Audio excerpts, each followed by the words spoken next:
Talent Crunch, c'est une étude que nous avons réalisée récemment et qui permet de mesurer l'ampleur de la situation de l'emploi dans le monde. Sommes-nous en excès de compétences et d'actifs formés, ou bien au contraire en déficit, et comment nous projetons-nous à horizon 2030. Et ce que révèle cette étude qui a été faite sur une vingtaine de pays développés et en développement, c'est que d'ici à 2030, nous allons rencontrer une pénurie de 85 millions d'actifs formés,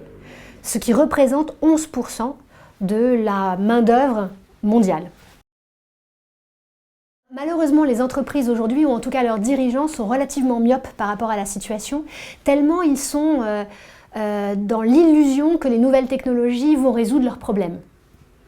Malheureusement, ce que l'on constate aussi, c'est que si on veut que les entreprises réalisent pleinement la valeur créée attendue par les nouvelles technologies, il va bien falloir qu'il y ait des hommes et des femmes formés, compétents, qui puissent mettre en œuvre ces nouvelles technologies et les nouveaux modes de travail que l'on attend. Et là, on n'y est pas, donc c'est vraiment important que les entreprises prennent conscience de leur rôle, de leur responsabilité, de commencer d'ores et déjà à faire muter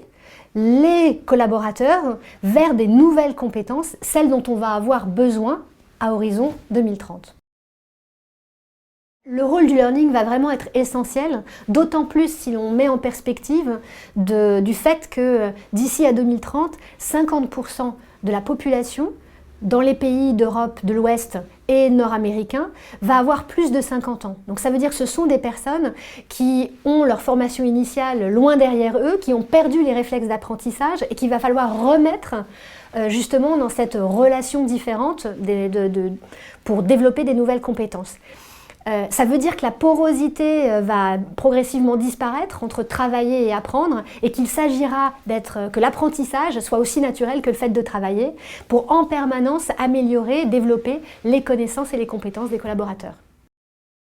Ce que j'aimerais ajouter, c'est que je crois beaucoup aussi que ces nouvelles technologies, qui pour l'instant ont l'air de concentrer toutes les attentions des dirigeants des entreprises, sont des opportunités justement pour développer les collaborateurs dans l'entreprise. Parce qu'elles rendent tellement facile l'accès à la connaissance, l'accès à des modes d'apprentissage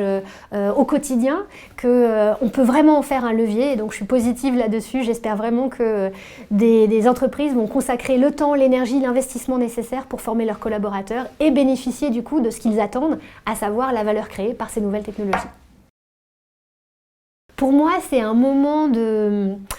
d'échange, d'inspiration. Alors c'est vrai que on a souvent tendance à dire « ah ben j'ai mon travail, c'est pas forcément ma priorité », mais justement, je suis exactement dans ce que j'ai évoqué, c'est-à-dire se nourrir, s'enrichir, avoir l'opportunité d'échanger, de penser différemment pour pouvoir, quand je reviendrai dans ma situation de travail, fonctionner différemment et faire profiter